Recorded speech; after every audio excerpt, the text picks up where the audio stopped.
प्रधानमंत्री नरेंद्र मोदी द्वारा सोमवार को जम्मू रेलवे डिवीजन का वर्चुअल उद्घाटन करने के साथ जम्मू कश्मीर व भारतीय रेलवे के इतिहास में एक नया अध्याय जुड़ गया।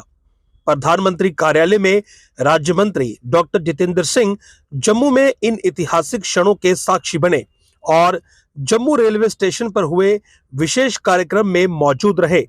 इस मौके पर अपने संबोधन में डॉक्टर जितेंद्र सिंह ने कहा कि जम्मू रेलवे स्टेशन पर पहली ट्रेन 50 साल पहले पहुंची थी, लेकिन उसके बाद यहां कोई प्रगति नहीं हुई और अब 50 साल के बाद नरेंद्र मोदी ने जम्मू में रेलवे विस्तारीकरण को आगे बढ़ाया है। डॉक्टर जितेंद्र सिंह ने कहा कि एक दिन लोग यह सवाल अवश्य करेंगे कि पिछले 50 सालों में पिछली सरकारों ने इस क्षेत्र में जम्मू की अनदेखी क्यों की। डॉक्टर जितेंद्र सिंह ने कहा कि आज कुछ लोग कश्मीर को रेल से जोड़ने का भी विरोध कर रहे हैं, क्योंकि वो नहीं चाहते कि कश्मीर रेल मार्ग से शेष भारत से जुड़कर मुख्य धारा में आए। उन्होंने कहा कि इस रेलवे डिवीजन की स्थापना न केवल एक तार्किक मील का पत्थर है, बल्कि जम्मू कश्मीर को भारत के आर्थिक विकास पथ से जोड़ने की मोदी सरकार की प्रतिबद्धता की पुष्टि भी है। उन्होंने कहा कि नया जम्मू रेलवे डिवीजन एक महत्वपूर्ण जंक्शन के रूप में काम करेगा, जिससे स्थानीय अर्थव्यवस्था को बढ़ावा देने के साथ साथ तेज यात्रा और माल ढुलाई की सुविधा मिलेगी। केंद्रीय मंत्री ने जम्मू कश्मीर में रेल और सड़क बुनियादी ढांचे को मजबूत करने के लिए प्रधानमंत्री नरेंद्र मोदी के दृष्टिकोण की सराहना करते हुए कहा कि मोदी सरकार ने इस क्षेत्र को उत्तर भारत के सबसे अच्छे कनेक्टिविटी वाले क्षेत्रों में से एक में बदल दिया है। चाहे सड़क हो, रेल हो या हवाई मार्ग, जम्मू अब कनेक्टिविटी का केंद्र है, जो पर्यटन, व्यापार और रोजगार में अपार अवसरों को खोलने के लिए तैयार है। उन्होंने कहा कि इन प्रगतियों के साथ जम्मू कश्मीर में रेल नेटवर्क गेम चेंजर बनने व दूरियां घटाने और भारत की सामूहिक प्रगति में योगदान देने के लिए तैयार है।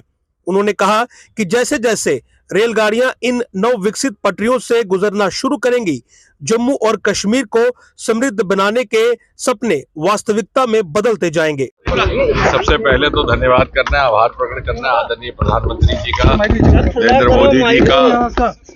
हमारे निवेदन पर आज एक बहुत बड़ी उपलब्धि जम्मू वासियों के लिए, जम्मू के राजनीतिक दलों के लिए, जम्मू के उद्योग जगत के लिए, इसके लिए बार बार यहाँ से मांग आ रही थी। हमारे चैम्बर के अध्यक्ष अरुण गुप्ता जी स्वयं भी एक ज्ञापन लेकर के दिल्ली पहुंचे थे। भारतीय जनता पार्टी की ओर से भी ये मांग रही, सरकार का भी ये तकाजा था। मुख्यमंत्री जी जो वर्तमान में, उन्होंने भी ये कहा। और ये भी हम ना भूलें कि पहली बार इसी स्थान पर, इसी रेल स्टेशन पर पहली रेलगाड़ी आज से लगभग 53 वर्ष पूर्व सन 1972 में आई थी। उसके बाद एक लंबा अंतराल रहा 50 वर्ष का। सरकारें आई गई, लेकिन किसी ने चिंता नहीं की। शायद उनकी प्राथमिकताएं भिन्न थी, शायद इस क्षेत्र का विकास हो, उनको इसकी प्राथमिकता ना थी। शायद वो ये भी नहीं चाहते थे कि कश्मीर घाटी रेल के माध्यम से बाकी हिंदुस्तान से जुड़ करके मुख्यधारा का हिस्सा बने। मोदी जी ने 2014 के बाद आने के बाद एक क्रांति लाई रेल के क्षेत्र में। प्रधानमंत्री बनने के बाद उनका सबसे पहला प्रमुख कार्यक्रम था कटरा रेलवे स्टेशन का लोकार्पण करना। उसके उपरांत पहले ही दौर में जब वंदे मातरम की प्रक्रिया प्रारंभ हुई देश में, तो कटरा दिल्ली की वंदे मातरम हमें नसीब हुई। तब सूची एक तैयार हुई कि कौन कौन सी रूट्स पर 2 बार वंदे मातरम चलनी है, तो दूसरी वंदे मातरम यहीं आई। जनता की मांग थी कि कठुआ और उधमपुर पर स्टॉप हो, वो भी रहा। उधमपुर के स्टेशन को एक शहीद के नाम पर, फौजी के नाम पर रखा गया, मार्टियर तुषार महाजन। कहने का तात्पर्य ये कि एक ऐसा प्रदेश जो आज़ादी के 60-70 वर्ष तक रेल की मुख्य धारा से, भारतीय रेलवे की मुख्य धारा से अलग था। आज़ादी के समय रेल सिर्फ पठानकोट तक थी, सन 1972 में जम्मू तक पहुंची और उसके बाद से छोड़ दिया गया था। और ये लोगों ने समझौता कर लिया था कि इससे आगे रेल की पटरी का निर्माण हो ही नहीं सकता। लेकिन मोदी है तो मुमकिन है। आपने देखा दुनिया का सबसे ऊंचा रेल का पुल यहाँ निर्माणित हुआ, जो नहीं हो सकता था वो हुआ। और आज कुछ ही दिनों में जब कश्मीर घाटी शेष हिंदुस्तान के साथ और दुनिया के साथ रेल के माध्यम से जुड़ जाएगी, तो मुझे लगता है एक ऐसा चमत्कार जिसे दुनिया सराहेगी और दुनिया के इतिहास में सुनहरी अक्षरों में लिखा जाएगा। आपने कहा था कुछ लोग नहीं चाहते थे, क्या तात्पर्य था आपका? मेरा कहने का तात्पर्य है कि कोई ना कोई कारण तो रहा होगा। ये आप पत्रकारों के लिए विश्लेषण का विषय रहेगा कि क्या कारण था कि 50 बरस तक इंतजार करना पड़ा।